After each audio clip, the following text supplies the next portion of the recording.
खुलुमबाय फोरबो जिसु ख्रिस्टनि मुङै नोंथांमोन साफ्रोमनोबो आङो गोसो गोरबोनिफ्राय अननाय सिबिनायखौ जासिबाय। आङो दिनै मोनसे कमेन्टनि भिडिअखौ आङो लाबोनो सानदों। बेनो जाहैबाय बिथां महेश बाग्लारि। बिथाङा खावलायदों जे आंखौ कमेन्टआव जे रमनि 3 अध्याय 10 पदखौ लाबोनो थाखाय आरो बे रमनि 3 अध्याय 10 पदआव मा लिरदों जों नायनि। शास्त्रआव बेबायदि लिरनाय दं, धोरोमिया मानसि सासेबो गैया। पृथिबियाव जोनोम जानाय धोरोमिया मानसि सासेबो गैया। बे बाथ्राखौ बाइबेलाव जों मोनो। जोङो बे बिषयखौ नायबिजिरनो थाखाय जोङो गुदियाव थांनांगोन। माब्रै मानसिया पापी जाखो, माब्रै धोरोमिया सासेबो गैयै जाखो, बेखौ जागायजेननायनिफ्राय जोङो सिन्था खालामनांगोन। बेनो जाहैबाय जेब्लानाखि इसोरा मोनसे परिकल्पनाजों आदम आरो हवाखौ दानानै मोनसे बारियाव दोनदों, एडेन बागानाव।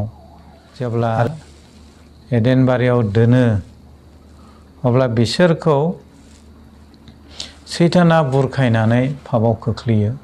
नोंथांमोना गासैबो सल'खौ मोनथिजोबखायो, बेनिखायनो आं बांद्राय फिरि फिरि बुंला। जेब्ला पापआव खोख्लैयो आरो बे जेब्ला पापआव गोग्लैयो बे समनिफ्रायनो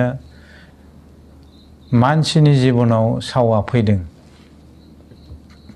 मानसिनि जिबनाव सावा फैनायजों लोगोसे पृथिबिनि समस्त गासिबो साव मोनफाजोबदों। मारै होननानै बुङोब्ला पृथिबिनि गासैबो मोनसे एक्सपायरि डेट फैबाय साव मोननायजों लोगोसे। नङाब्ला पापआव गोग्लैनायनि सिगां अमरमोन, थैनो रोङामोन, गोथांमोन आरो बे एडेन बारियाव गोथांनि बिफांबो दंमोन।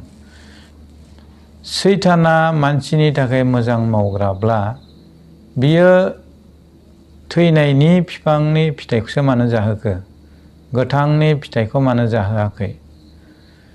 इसोरा बे पापखौ लानानै थाबाय थागोन होननानै आदम आरो हवाखौ बे बारिनिफ्राय हुनहरदों।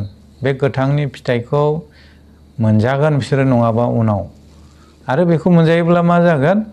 थैनो रोङै जागोन आरो पापखौ लानानै थैनो रोङै जानानै अमर जानानै थागौमोन। बेनिखायनो इसोरा बे गोथांनि बिफाङाव गावनि दुतखौ पहेरा होग्रा दोननानै बियो आदम आरो हवाखौ हुनहरनानै बेयाव पहेरा होग्रा दुतखौ दोनदों। बेनिफ्राय मानसिनि जिबनाव थैनाया फैबाय।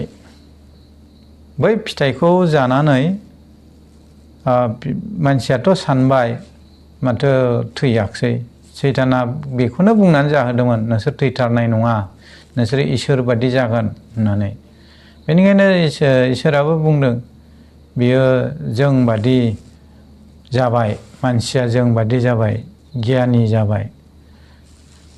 आरो बेबादि जानानै लोगो लोगोथ' थैयाखै, नाथाय मानसिनि जिबनाव थैनाया फैबाय। बै समाव आदमा गोबाव बोसोर जोरदों आरो नहनि दैबानानि सिगां मानसिया 900, 950, 930 बेबायदि गोबाव जोरोमोन।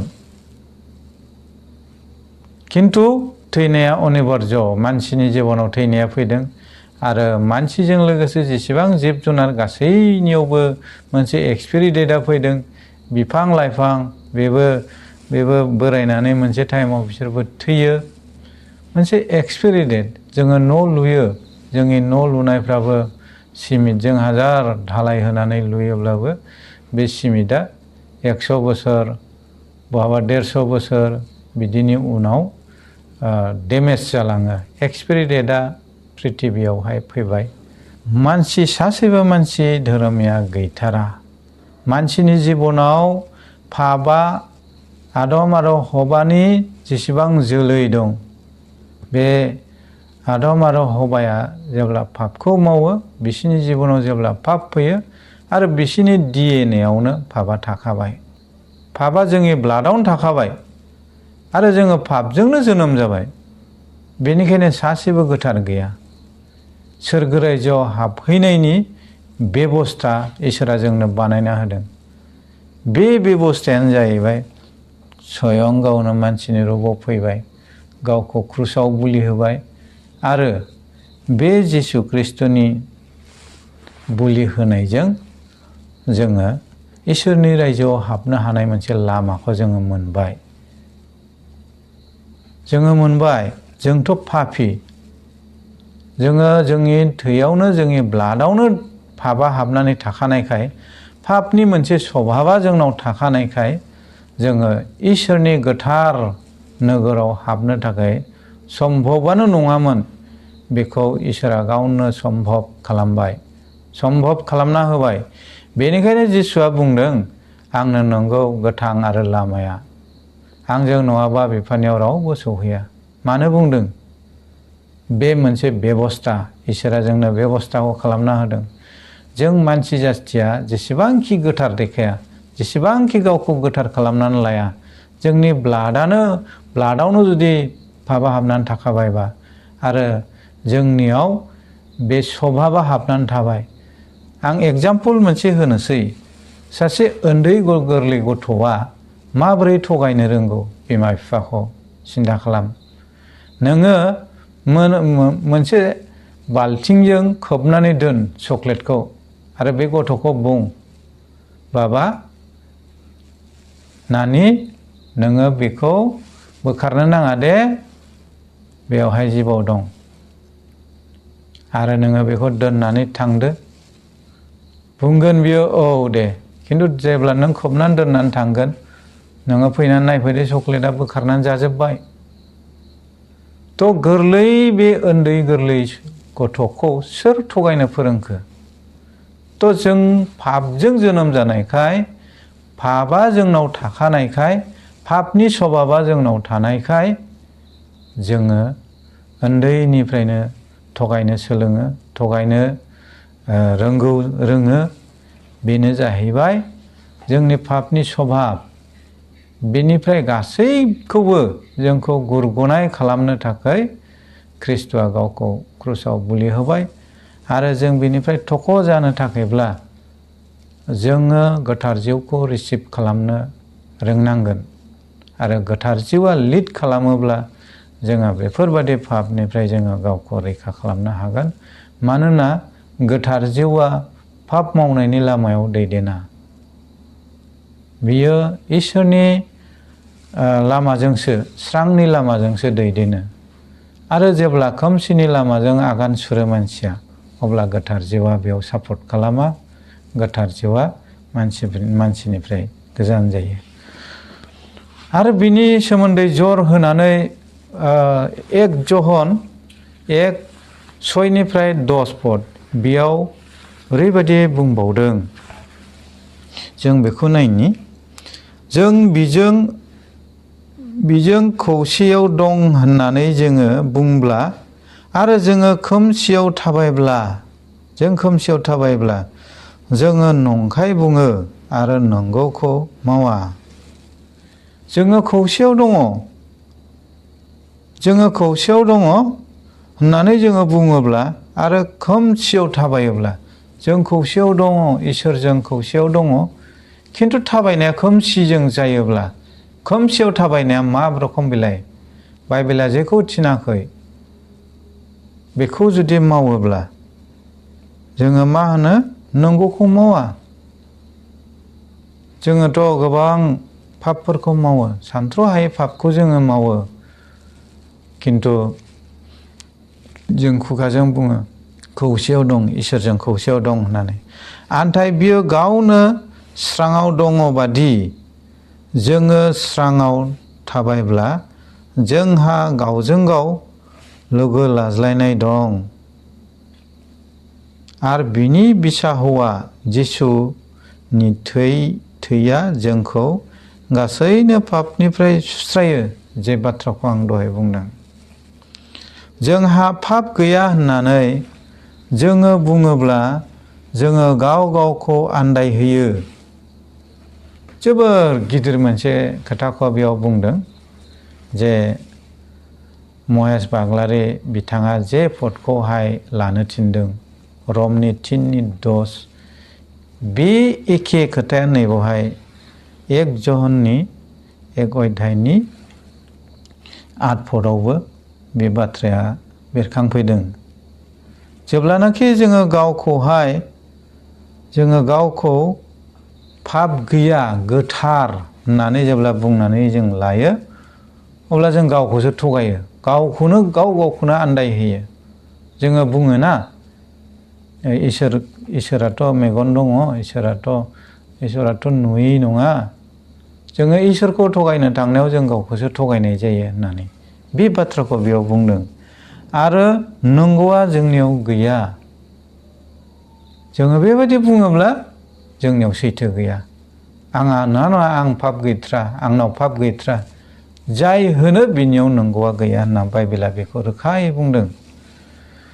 जोङो जोंनि पापफोरखौ सिमान लाब्ला बियो एसेग्राब फोथायजाग्रा आरो धोरोमिया, बियो जोंनि पापफोरखौ नागारो आरो जोंखौ गासैनो अधोरोमियानिफ्राय सुस्रायो।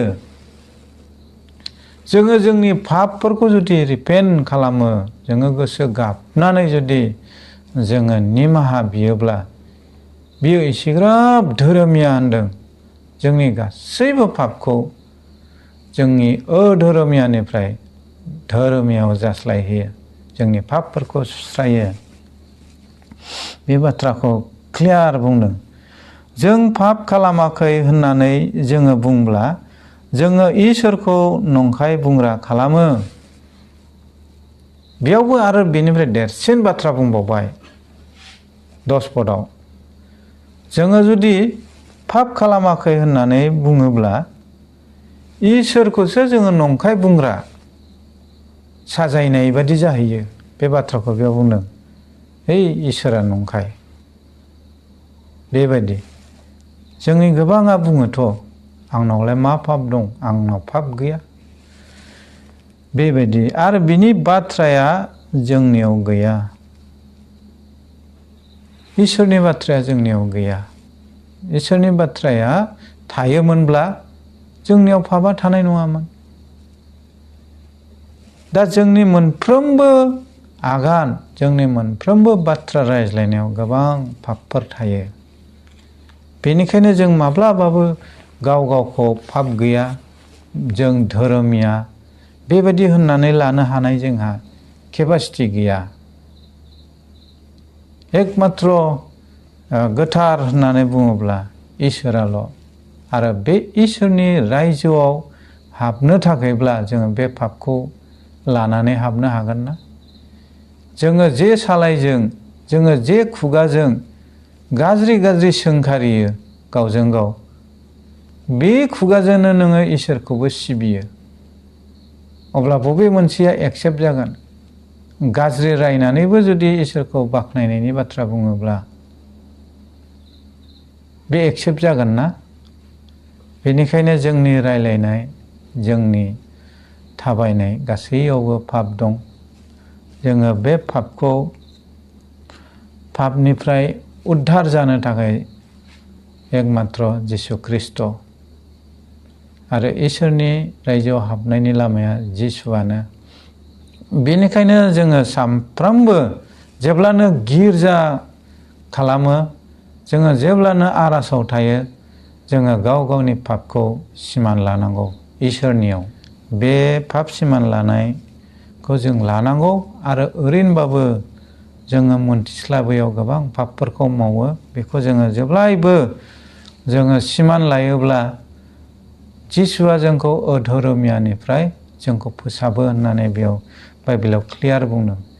बेनिखायनो आङो जे महेश बाग्लारि बिथांनि जे कमेन्टनि सोंनाय रमनि 3:10 आरो नैबे 1 जहननि 1:10 बे बाथ्राजों आङो बेखिनिखौ क्लियार जाबाय होननानै आङो सानदों। जे जोंनियाव पापा मारै बेबायदि बाहा लाखो बा जोंनियाव पापा माब्रै बेबायदि थाखो जोङो गोथार जानायमोनब्ला जोङो इसोरनि रायजोआव थागौमोन। दा मोनसे बेबस्थाया बेनो जोङो बे संसाराव फामु बादि दंफैयो आरो जायफ्रा सिगांफोर थांबाय इसोरनि रायजोआव हाबफैनो हाबाय बिसोरो अराय समनि थाखाय पार्मानेन्टलि बेयाव थाहैबाय। पार्मानेन्टलि बेयाव थाहैबाय आरो बै पार्मानेन्ट जायगानि थाखायसो जों जेब्लायबो सिन्था खालामनांगौ। खारन आदमा जे पापजों मानसिनि जिबनाव समस्त मानसिनि जिबनाव पापखौ लाबोबाय आरो बे आदमनि जायगायाव फुरा खालामनो थांगासिनो दं जोंनि प्रभु जिसु ख्रिस्ट'। जिसु ख्रिस्ट'खौ आदमजों रुजुदों आरो बियो नेक्स्ट मिलेनियाम इयाराव फुरा जाहैगोन। बियो 1000 बोसोरनि थाखाय आदमनि आद्रा एडेन बागानाव आद्रा जानाय हाबाखौ बियो मिलेनियाम इयार 1000 इयार नैबे समाव बियो मावफुंगोन। दा बे समसिम जोङो खोब बेखिनिखौ आङो बुंबाय। जेसेबांनाखि जानायमानिखौ लादो आरो जुदि दंबावोब्ला बुजिनांगौ अन्नानै कमेन्टआव फोरमायफिनबावदो। बेखिनिसै नाजारेथनि जिसुनि मुङै आमेन। गड ब्लेस इउ, प्रेज द लर्ड। आं गुसुङै आरज खालामनि नोंथांमोन साफ्रोमबोनि थाखाय। गोथां अनखौ आफा इसोर नोंखौ दानो हामबाय आरो हामबाय होनदों जे दिनै जोंनि ब्रादार महेश बाग्लारि बिथाङा रमनि 3:10 आरो 1 जहन 1:10 जेरावहाय जों पापी प्रभु जोङो पापनिफ्राय माब्रै रैखा मोनो प्रभु नों बिनि बेबस्थाखौ नोङो जोंनो होबाय, बिनि थाखाय हामबाय होनदों। जोङो पापी जानायखाय जोङो बे संसाराव दं आरो प्रभु नोंनि रायजोआव हाबनो थाखायब्ला प्रभु नोङो जोंखौ गोथार खालामदो आरो जोंनि गासै पापफोरखौ सुस्रानानै प्रभु जिसु ख्रिस्ट'नि मुङै नोंनि रायजोआव जोंखौ थिसननायनि बेबस्थाखौ होदो आरो जायफ्रा बुजियाखै बिथांमोननो नोंनि गोथार जिउनि सहाय होनायखौ होदो जाहाथे गासै बिसयफोरखौ बुजिनाय बादि आरो नायगिरि साफ्रोमनोबो आरो बिथांमोननि न'खरनि सायाव ब्लेस खालामदो, आशीर्बाद खालामदो। मानोना आं पापी, आं उदाया नोंनि गाहाम बाथ्राफोरखौ फोसावनो, अब्लाबो प्रभु नोङो जबान होलांदों माथाइनि 28:19-20 बे हिसाबैनो आंहाबो अधिकार दं, नोङो आंनो अधिकार होनायखाय बेफोरखौ आङो इउटिउब चेनेलनि दारै आङो दा प्रसार खालामनो होननानै आङो थिरांथा लादों। प्रभु गासैबो नोंनि सायाव निर्भर, नोंनि सायाव बरसाजों गथायदों नासरेथ जिसुनि मुङै आमेन।